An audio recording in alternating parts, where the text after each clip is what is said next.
Petrol diesel gas இருப்பு இருக்குது போட முடியும். இதை அரசு கவனத்துக்கு எடுத்துன்னு போய் அரசு ரெகுலேட் பண்ணும்.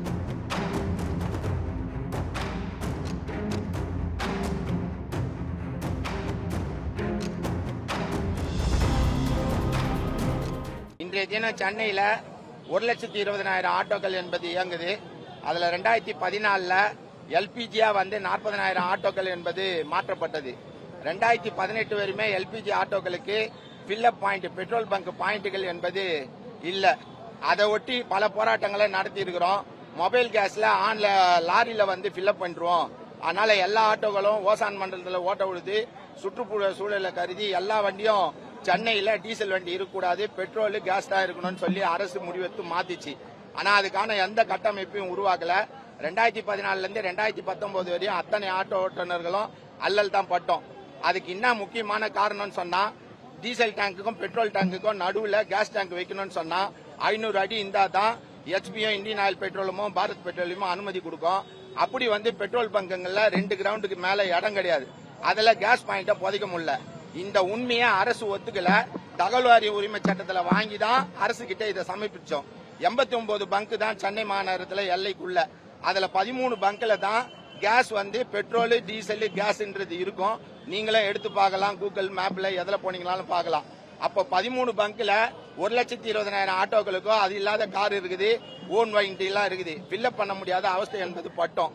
அதுக்கப்புறம் தான் அரசு வந்து அரை கிரவுண்ட்ல எல்பிஜி கேஸை வந்து தொடங்கலான்னு ஒரு சட்டத்தை மாத்தி விதிமுறைகளை மாத்தி அரை கிரவுண்ட்ல எல்பிஜி ஃபில்லப் பண்ற பாயிண்ட் வந்தது.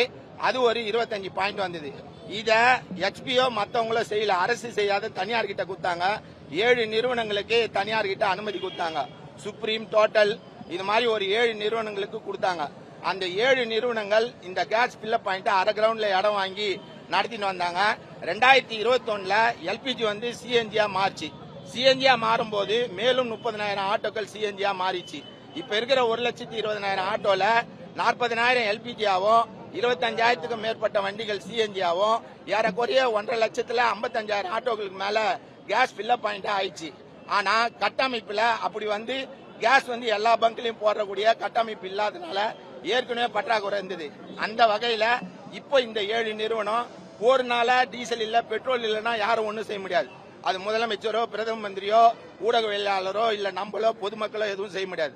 ஆனா பெட்ரோல் என்பது இந்த நாட்டுல ஒரு மாசத்துக்கான இருப்பு என்பது இருக்குது, சட்டப்பூர்வமா இருக்குது, ஒத்துக்கிறாங்க.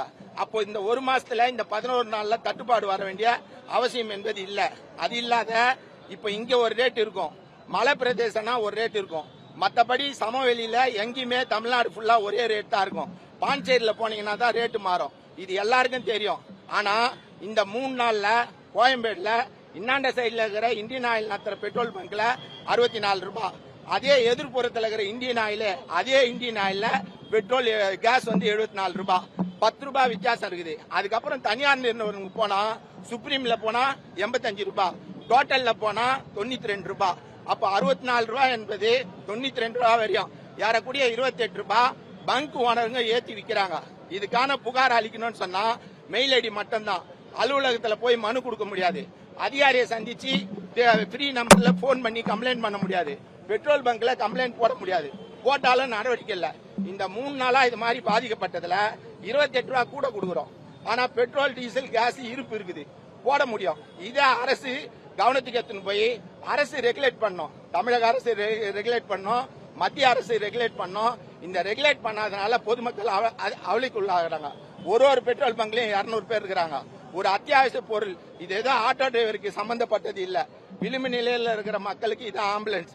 இந்த வண்டி எல்லா தரப்பும் பயன்படுத்துவாங்க. இப்ப கார்ல பெட்ரோல் இல்லைன்னா கூட ஆட்டோல போவாங்க. அதனால பொதுவா பொது போக்குவரத்துக்கு சேவை செய்து வரக்கூடிய இந்த ஆட்டோக்கு அரசு உடனடியாக தலையிட்டு கேஸ் எரிபொருள ஈஸியா கிடைக்கிறதுக்கான அத்தனை வேலைகளையும் செய்யணும் தான் இந்த ஆர்ப்பாட்டத்தினுடைய நோக்கம். அரசு உடனடியாக துரித போர்க்கால நடவடிக்கை எடுத்து அனைத்து வாகனங்களுக்கும் எளிமையா கேஸ் கிடைக்கணும் தான் இந்த ஆர்ப்பாட்டத்தினுடைய நோக்கம்.